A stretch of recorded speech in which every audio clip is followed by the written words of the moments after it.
Hey, I'm Toddy One Skip. Welcome to my channel. This is Everybody Has a Story to Tell with Toddy One Skip. Bing, boing, bing. So when I started this channel, I wanted to talk about people and regular, everyday people that we might not even know about. We're only here for a very small period of time, no matter how long our life is. What stays is the stories that people tell about us. That's what keeps our spirit, our essence, alive to other people. So that was one of the main reasons why I wanted to start this channel and talk about people that definitely made a very big impact on my life, and I think that their story is really incredible. You know, you don't have to be a celebrity to have an incredible story. So I wanted to start this part of the series off with talking about my ex-wife who has passed, and we weren't together, and we had broken up probably 15 years before she passed on, but we had remained great friends. And I wanted to talk to you about Jennifer Morris. So Jen, which is what she liked to be called, and Jen and I met, I was 34 and Jen was just 22 because her birthday's in June and we met in July. And we met through a pane of glass because she was an inmate and I was the commissary manager. And we were having problems with our radios. We had sold these small radios. This was before Walkman even.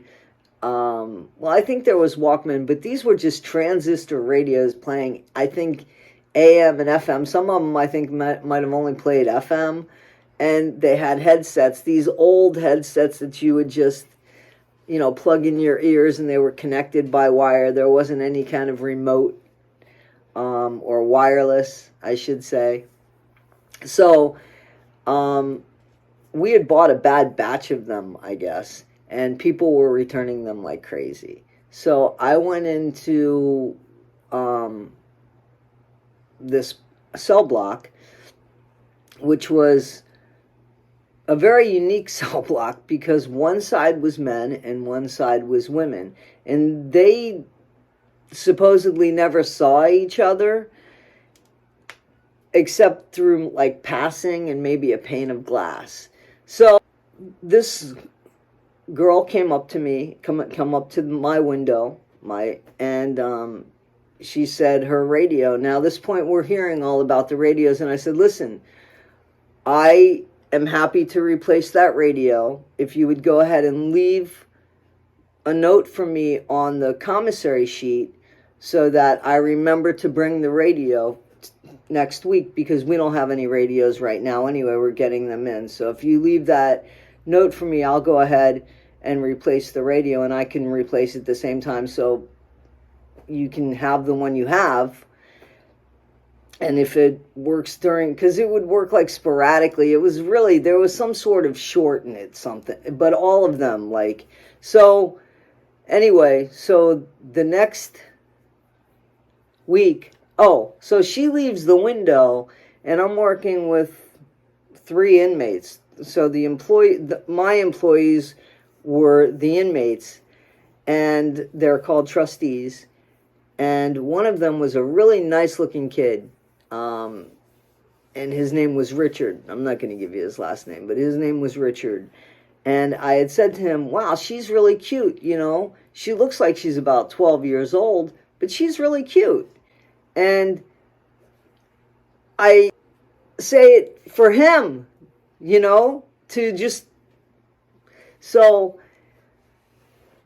the next week comes around and I'm getting commissary sheets, and she comes up to the window, and I really don't even notice her, and